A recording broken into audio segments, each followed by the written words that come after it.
उसकी प्रकृति कैसी है, या प्रकृति कह लीजिए या स्वभाव कह लीजिए, बात एक ही हो जाएगी। इसके अंतर्गत इस बात का अध्ययन किया जाता है कि क्या अर्थशास्त्र विज्ञान है, क्या अर्थशास्त्र विज्ञान है या कला है। आप क्या कह सकते हैं, क्या कह सकते हैं आप, अर्थशास्त्र विज्ञान है, या आप ये कह सकते हैं ये कला है, या ये कह सकते हैं नहीं भाई नहीं ये दोनों है। तो यदि अर्थशास्त्र विज्ञान है तो वह वास्तविक विज्ञान है या आदर्श विज्ञान है, इसके साथ कला का अर्थ भी समझ लेना आवश्यक हो जाता है। ऐसा आपके लेखक ने जो है वो लिखा है। श्रीमान कौन है ये, लक्ष्मी, हाँ क्या नाम है, विजय लक्ष्मी सिंह ने जो लिखा है। तो विज्ञान का अर्थ, मीनिंग ऑफ साइंस, अगर हम ये माने, अगर हम ये माने कि अर्थशास्त्र जो है वो एक आदर्श विज्ञान है और कला भी है, तो हमें ये समझ लेना चाहिए कि विज्ञान है कि कला है तो है क्या। तो विज्ञान का अर्थ, मीनिंग ऑफ साइंस में तो कहते हैं कि विज्ञान किसी विषय के क्रमबद्ध ज्ञान को कहते हैं। विज्ञान किसी, अरे क्रमबद्ध ज्ञान क्या हो गया भाई, अचानक से कोई चंद्रमा पे थोड़ी पहुंच गया। चंद्रमा पे पहुंचने के लिए बहुत सारे तरीके के हथियार, बहुत सारे तरीके के औजार, अंत्र तंत्र मंत्र सबकी व्यवस्था करनी पड़ी, तब ना हम चंद्रमा पे पहुंचे। तो पूरा हमने अध्ययन किया तब हम चंद्रमा पे पहुंचे। तो हमने कैसे किया, क्रमबद्ध तरीके से उसका अध्ययन किया कि पहले यहाँ पे यान बनाएंगे, फिर उसमें डीजल पानी ईंधन भरेंगे, फिर वो उड़ेगा, फिर वहां ऊपर जाएंगे, फिर एक छतरी खुलेगी, उसमें से एक अलग तरीके का वो निकलेगा, फिर वो उसमें चंद्रमा पे गिरेगा, फिर हम उसमें से कैप्सूल में से हम बाहर निकलेंगे। तो पूरी क्रमबद्ध तरीके से इसकी योजना बनाई गई। तो ठीक इसी तरीके से कहते हैं कि विज्ञान किसी विषय के क्रमबद्ध ज्ञान को कहते हैं। आज आप लोग एक नई चीज जान लीजिए, विज्ञान किसे कहते हैं। अगर कोई कहे विज्ञान क्या है, तो आप ये कहेंगे कि किसी ज्ञान के क्रमबद्ध ज्ञान को हम विज्ञान कहते हैं। इसमें तथ्यों के कारणों एवं परिणाम के पारस्परिक संबंध की खोज का एक क्रमबद्ध आधार पर की जाती है। कैसे, तो प्रोफेसर पोइनकेयर के शब्दों में, जिस मकान, वो कहते हैं कि जिस प्रकार मकान ईंटों से बना होता है, ठीक उसी प्रकार विज्ञान तथ्यों से मिलकर बनता है। जिस प्रकार मकान ईंटों से बना होता है, ठीक उसी प्रकार विज्ञान तथ्यों से मिलकर बनता है। किंतु जिस प्रकार ईंटों के ढेर को मकान से बना होता है, जिस प्रकार ईंटों का ढेर मकान से बना होता है, ठीक उसी प्रकार विज्ञान तथ्यों से मिलकर बनता है। तो कहते हैं कि जिस प्रकार ईंटों के ढेर को मकान नहीं कहा जा सकता, तो ठीक उसी प्रकार केवल तथ्यों का समूह या संकलन विज्ञान नहीं हो सकता। केवल तथ्यों का संकलन कर लेना, समूह का संकलन कर लेना अर्थशास्त्र के ही द्वारा, तो क्या वह विज्ञान हो जाएगा? नहीं हो सकता। क्यों? जैसे कि ईंटों का ढेर अगर कहीं पे लगा हुआ है, ईंट गांजा हुआ है, तो हम उसे घर नहीं कह सकते। इसीलिए हम तथ्यों का, समूहों का संकलन करके हम उसको विज्ञान नहीं कह सकते। विज्ञान होने के लिए तथ्यों को क्रमबद्ध रूप से एकत्रित करना चाहिए, उसका वर्गीकरण व विश्लेषण कर कुछ अंतिम निष्कर्ष एवं सिद्धांतों का प्रतिपादन होता है। तो संक्षेप में विज्ञान में होने वाले कुछ तथ्य जो है नीचे निम्नलिखित प्रतिपादित किए जाते हैं, प्रस्तुत किए जाते हैं। बहुत अच्छी किताब है ये इकोनॉमिक्स को समझने के लिए। बस शुरुआती दौर में तो समझ में आ जाएगा, लेकिन आगे चल करके इसको डीपली पढ़ने में थोड़ा सा समझने में कठिनाई होगी। ये एक ऐसा, एक आप पूरे समाज में आप लोग हैं, इस समय जुड़े हुए हैं। मैं आप लोगों से छोटा सा अपना एक अंतर का दुख इस समय आज मेरे जीवन में चल रहा है, उस दुख को मैं शेयर करना चाहता हूं कि मैं जिस बुक से पढ़ाता हूं, टीचर कभी भी जिस बुक से पढ़ाता है, ऑनलाइन टीचर, वो कभी किसी को बताता नहीं है मेरे बच्चों। ये बड़े अंदर की बात है, मैं आज आप लोगों को बताता हूं, क्योंकि उससे उसका इनकम का जरिया जुड़ा होता है। आज तक आप लोगों को यह पता नहीं होगा कि मैं विश्व का इतिहास किस किताब से उठा पढ़ाता हूं, लेकिन आज मैं आप लोगों को बताना चाहता हूं कि मैं विजय शंकर एस चंद्र की किताब विद्याधर महाजन की किताब से पढ़ाता हूं। और इसके साथ मुझे एक इनाम के रूप में वर्ल्ड हिस्ट्री पर एक बुक मिली थी जिसकी कीमत 9,000 रुपया, मैं उससे आप लोगों को पढ़ा। कोई कभी भी कोई ऑनलाइन का टीचर ने कभी ये बताता नहीं कि मैं किस किस बुक से पढ़ाता हूं। सब बताएंगे ये बुक अच्छी है, वो बुक अच्छी है, मैं भी बताऊंगा ये बुक अच्छी है, वो बुक अच्छी है, लेकिन कोई ये नहीं बताता है कि वो कौन सी बुक से पढ़ा रहा है। लेकिन मैं कोई ऐसा व्यक्ति था जिससे मेरा बड़ा लगाव हो चुका था, एक बड़ा पवित्र रिश्ते का नाम दिया था, बड़ा लगाव हो चुका था। उसको मैंने वह बुक ले जा करके दी जिस बुक से मैं आप लोगों को इकोनॉमिक्स पढ़ा रहा हूं। आज वो भी पढ़ रहा होगा कहीं, तो शायद उसको अध्यायवार वही शब्द उसको उस बुक में भी मिलेंगे जो आज मैं यहाँ आप लोगों को पढ़ा रहा हूं।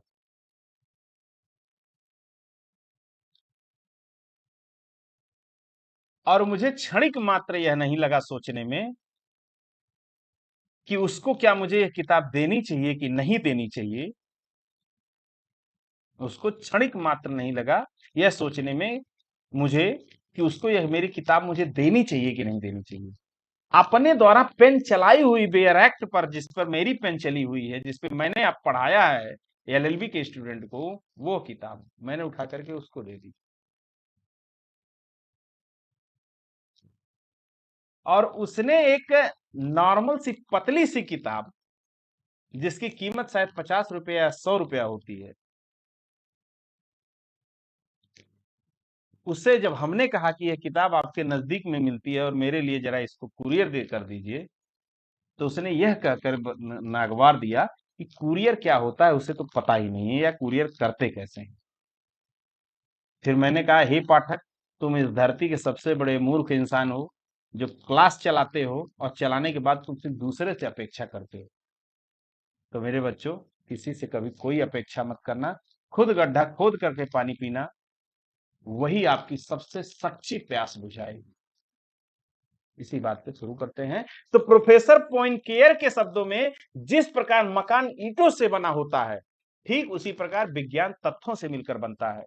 किंतु जिस प्रकार ईंटे के ढेर को हम मकान नहीं कह सकते, उसी प्रकार केवल तथ्यों के समूह का संकलन को हम विज्ञान नहीं कह सकते।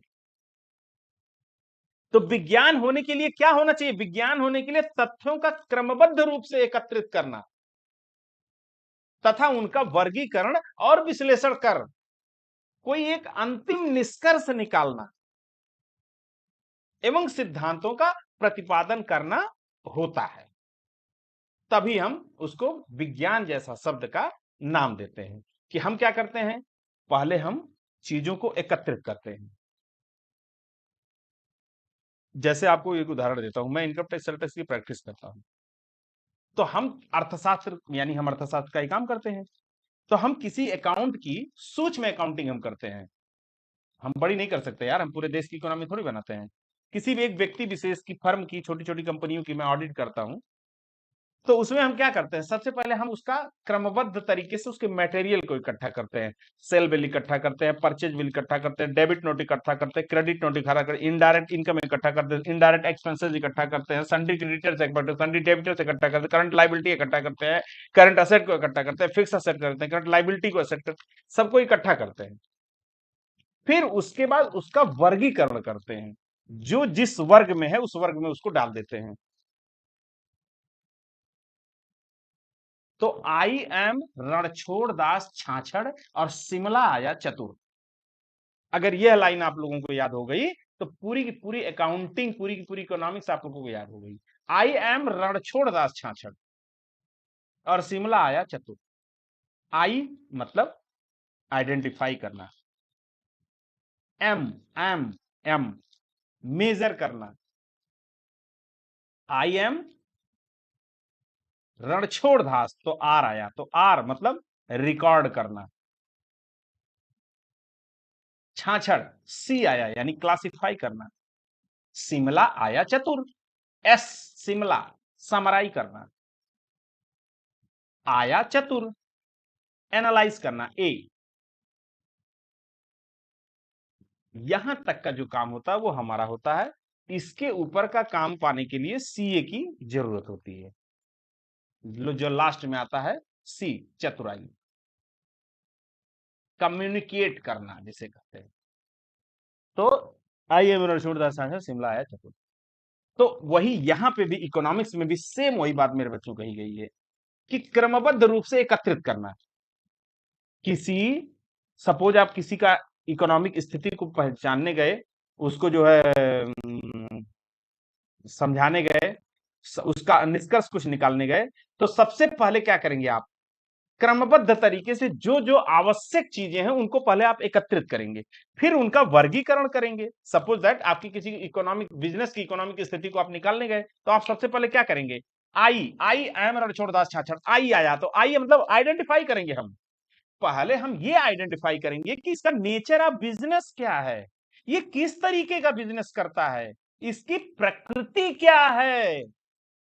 फिर उसके बाद हम ये बात करेंगे कि उस मटेरियल, अच्छा तो ये एक डिस्ट्रीब्यूशन का काम करता है, इसके पास डाबर कंपनी का डिस्ट्रीब्यूशन है, वितरण है, तो चलो सेल बिल लगाते हो, सेल बिल लाओ, परचेज की बिल लाओ, क्रेडिट नोट आता होगा कंपनी से, क्रेडिट नोट लाओ, तुम्हारे ऊपर कुछ कर्ज होगा तो चलो करंट की लायबिलिटी निकालो, तुम्हारे पास कुछ स्टॉक होगा चलो करंट स्टॉक निकालो, तुम्हारे पास कुछ इनलिजिबल इंटेंजिबल असेट होंगे चलो वो निकालो, चलो तुम्हारे पास जो है कुछ लोन होगा चलो उसका डेटा दो, तुम्हारे पास बैंक में कुछ जमा पूंजी होगी चलो वो बताओ, तुम्हारे पास कुछ कैश होगा चलो वो बताओ, तुम्हारे पास कुछ बैंक बैलेंस होगा वो बताओ, चलो तुम्हारे पास कोई प्रॉपर्टी होगी वो बताओ। तो हम क्या कर रहे हैं, चीजों को इकट्ठा कर रहे हैं, ये एकत्रित कर रहे हैं, देखो ना एकत्रित हो रहा है, sale bill purchase current liability asset ये सब क्या हो रहा है, इकट्ठा हो रहा है।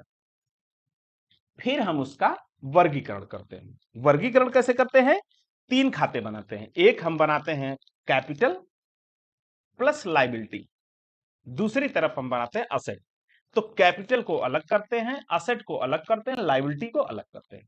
ये सब आप लोगों को आगे चल करके पढ़ना पड़ेगा, एक एक चैप्टर को आपको पढ़ना पड़ेगा कि कैपिटल क्या होती है, लायबिलिटी क्या होती है, असेट क्या होती है, बैंक क्या होता है, बैंक में रिकंसलेशन क्या होता है, ऑडिट क्या होती है, बचत खाते क्या होते हैं, विनियम के खाते क्या होते हैं, आइदर आर सर्वाइवर के खाते क्या होते हैं, करंट एसेट क्या होते हैं, करंट की लायबिलिटी क्या होती है, फिक्स एसेट क्या होते हैं, ये सब कुछ आप लोगों को पढ़ना पड़ेगा आगे। तो हम इन चीजों को एकत्रित करने के बाद उसका वर्गीकरण करते हैं, सेल वाला पार्ट सेल में, प्रॉफिट वाला पार्ट प्रॉफिट में, इनडायरेक्ट इनकम को एक तरफ, डायरेक्ट एक्सपेंस को एक तरफ, इनडायरेक्ट एक्सपेंस को एक तरफ। तो हम क्या करते हैं, चीजों को उसका वर्गीकरण, फिर उसका विश्लेषण करते हैं कि सेल हुई थी तो अच्छा कहीं लॉस में तो नहीं हुई, अच्छा परचेज हुई तो कहीं महंगी खरीदारी तो नहीं हुई, अच्छा बैंक से इंटरेस्ट आया कहीं कम तो नहीं आया, अच्छा तुम्हारी बिल्डिंग थी बनी थी, बिल्डिंग ढह गई, मटेरियल गड़बड़ तो नहीं लगे थे। तो हम क्या करते हैं, उसका विश्लेषण करते हैं और इसके आधार पर कुछ हम निष्कर्ष निकालते हैं कि तुम्हारी इकोनॉमिक स्थिति क्या है, एवं सिद्धांतों का क्या करते हैं, प्रतिपादन करना होता है। तब हम कहते हैं इसीलिए कि अर्थशास्त्र एक कला और विज्ञान भी है। तो कुछ क्रमबद्ध क्रमवार भी आ जाते हैं, जिसको हम जो है क्रमबद्ध तरीके से जो हमने लिखा हुआ है कि तथ्यों को एकत्रण और उनकी क्रमबद्ध करना, जैसा कि हमने पहले ही आपको अपने शब्दों में, देहाती शब्दों में बता दिया, तथ्यों का एकत्रण और उनको क्रमबद्ध करना, फिर क्या, तथ्यों का विश्लेषण कर अंतिम निष्कर्ष को प्रतिपादन करना। इन तथ्यों के बीच कारण व परिणाम का संबंध होना चाहिए। जो हम तथ्य निकाल, अब ये नहीं हम ऐसे ही तथ्य निकाल दे, अरे अरे अरे तो तुम्हारी इकोनॉमिक स्थिति बहुत खराब है, तुम बर्बाद हो गए हो, ये कोई बात हुई। अरे भाई, हम जो तथ्य निकला है उसके बीच के परिणाम के संबंध को बताएं कि तुम्हारी इकोनॉमिक स्थिति क्यों गड़बड़ा गई। तुमने लोन ज्यादा ले लिया, तुम्हारी इनकम कम थी, तुम समय से चुकता नहीं कर पाए, तुम्हारा बैंक बैलेंस कम था, तुम्हारी असेट कम थी, तुमने अपनी कैपिटल को बढ़ाना चाहा लायबिलिटी के माध्यम से, ये तुम्हारा गलत था। तो हम क्या करते हैं, परिणाम को संबंधों को जोड़ना चाहिए। इन सिद्धांतों व नियमों में सार्वभौमिक का गुण होना चाहिए। इन तथ्यों व सिद्धांतों को मापने की शक्ति होनी चाहिए और इनको भविष्यवाणी करने की भी क्षमता होनी चाहिए। यानी हम यह इकोनॉमिक स्थिति अगर आपकी हम पढ़ लें तो आपके ऊपर हम भविष्यवाणी कर सकें कि अगर इसी हिसाब से तुम्हारी यह स्थिति बनी रही तो तुम 2025 तक जाते जाते भीख मांगने की कगार पर आ जाओगे। एक अर्थशास्त्री का यही काम होता है। माननीय मोहन क्या नाम है जो अपने क्या थे उनका यही काम था। एक मिनट भैया जरा फोन आ रहा है इमरजेंसी वाला। हेलो। मनमोहन सिंह। आई भाई रूमा भाई तो ठीक है, ना आवे तो हमको फोन कीजिएगा आप। तो कहने का तात्पर्य हो गया कि एक अर्थशास्त्री, हाँ यार उनका क्या नाम था, मनमोहन सिंह। मनमोहन सिंह एक बहुत बड़े अर्थशास्त्री थे। हम लोग बस उनको यही जानते हैं कि वो चुप्पा रहना, खाली ऐसा कुछ नहीं है। ऑनलाइन प्लेटफॉर्म इसलिए हम यहाँ बोलेंगे नहीं कुछ, लेकिन ये है कि बहुत बड़ा ज्ञानी था वो। ठीक है, चलिए। तो अर्थशास्त्र विज्ञान है के पक्ष में कुछ तर्क भी है। इकोनॉमिक्स इज ए साइंस, तो argument for being a science. देखिए एक बात जान लीजिए, आप कुछ भी कहेंगे तो इस धरती पे उसका जवाब देने वाले, उसको तोड़ने वाले अनेक पड़े हुए हैं। आप एक काम कीजिए, मूत्रवत भाषा है, आप जो है, अरे आपकी कोई गलती हो गई है क्या, होल्ड पे हो? अच्छा अच्छा, आ गई आ गई। तो हम कितना भी अच्छा, आप लोग कहते हैं ना सर बहुत अच्छा पढ़ाते हैं, अरे यार हमसे भी अच्छा अच्छा लोग पढ़ाने वाले आए हैं, पढ़े हुए हैं। मे भी हो सकता है आपने देखा हो, मुझे अच्छा लगाने के लिए आप बोल रहे हो सर आप अच्छा पढ़ाते हैं, या ऐसा भी हो कि हाँ वास्तव में मैं अच्छा पढ़ा रहा हूँ, या ऐसा भी हो सकता है आपने मेरे से अच्छा पढ़ाने वाला देखा ही ना हो। बहुत सारे ऐसे तथ्य हो सकते हैं। लेकिन आप सपोज दैट मैं बहुत अच्छा पढ़ाता हूँ, आप मेरी एक वीडियो ले लीजिए, 10 लोगों के बीच में चले जाइए, 10 लोगों को दिखाइए, मैं गारंटी के साथ कहता हूं कि हर 10वां व्यक्ति, यानी 10 में से कोई एक व्यक्ति जरूर ये कहेगा अरे यार इनसे बढ़िया तो वो पढ़ाता है। क्योंकि आप कितना भी बड़ी बात कह दें, उसको तोड़ने वाले इस धरती पर कोई ना कोई जरूर पड़ा है। तो कितना भी बड़ी बात यहां कही जाए, लेकिन हाँ उस पे आर्गुमेंट करने वालों की कमी जो है वो नहीं। तो निसंदेह या निसंदेह आप ये कह सकते हैं कि अर्थशास्त्र एक विज्ञान है। हाँ, इसके पक्ष में कुछ निम्नलिखित तर्क जो दिए जाते हैं वो ये है कि विषय का क्रमबद्ध अध्ययन। आप लोग समझ चुके हैं, लेकिन फिर भी ये किताबी ज्ञान है तो मुझे समझाना पड़ेगा। तो क्रमबद्ध क्या है, क्रमबद्ध अध्ययन क्या है, विषय का क्रमबद्ध अध्ययन क्या है? तो कहता है कि अर्थशास्त्र विज्ञान है और इसके पक्ष में कह सकते हैं कि इसके अंतर्गत तथ्यों का क्रमबद्ध रूप से एकत्रित किया जाता है। इसके साथ साथ उनका वर्गीकरण और विश्लेषण करने के लिए वैज्ञानिक रीतियों का भी प्रयोग किया जाता है। दूसरा हेडिंग आती है कि आर्थिक सिद्धांतों का प्रतिपादन,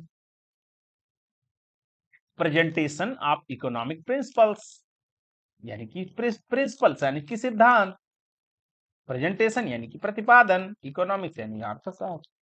तो आर्थिक सिद्धांतों का प्रतिपादन, तो अर्थशास्त्र भी अन्य विज्ञानों की भांति सिद्धांतों का प्रतिपादन करता है,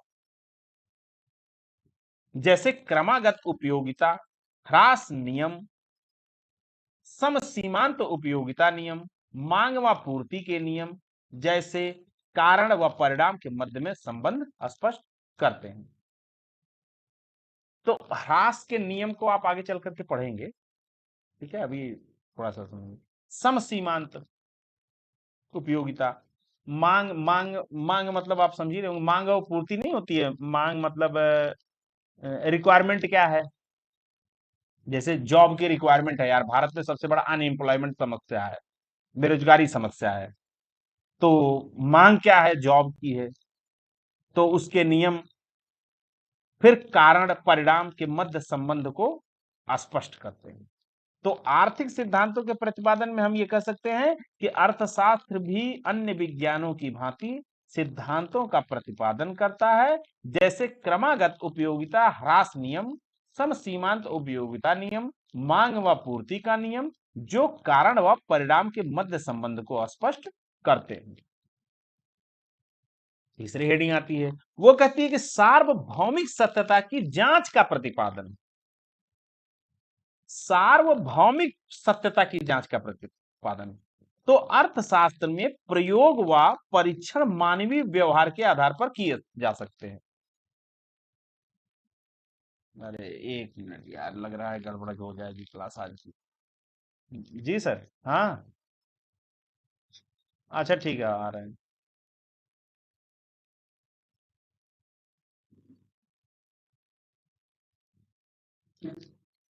तो सार्वभौमिक सत्यता की जांच का प्रतिपादन, तो अर्थशास्त्र में प्रयोग व परीक्षण मानवीय व्यवहार के आधार पर किए जा सकते हैं। अर्थशास्त्र के कुछ नियम सार्वभौमिक सत्यता का प्रतिपादन करते हैं, जो संसार के सभी देशों के निवासियों पर समान रूप से लागू होते हैं। उपयोगिता ह्रास नियम इसका एक अच्छा उदाहरण है। तो भावी अनुमान क्या है? तो भावी अनुमान यानी कि फ्यूचर का प्रोजेक्शन क्या होना चाहिए? भाई गड़बड़ मामला निकल गया तो फ्यूचर का प्रोजेक्ट रिपोर्ट क्या होती है? प्रोजेक्ट रिपोर्ट यही होती है ना, लोग कहते हैं प्रोजेक्ट रिपोर्ट बना के दीजिए, आप कैसे व्यवसाय करेंगे, कैसे काम करेंगे। तो भावी अनुमान यानी कि फ्यूचर प्रमोशन। तो अर्थशास्त्र में अन्य रीतियों की भांति भावी अनुमान भविष्य के लिए लगाए जा सकते हैं। अर्थमित, गणित व सांख्यिकी रीतियों का प्रयोग करने के कारण इस विज्ञान की भविष्यवाणी करने की शक्ति और अद्यता विकास हो चुका है।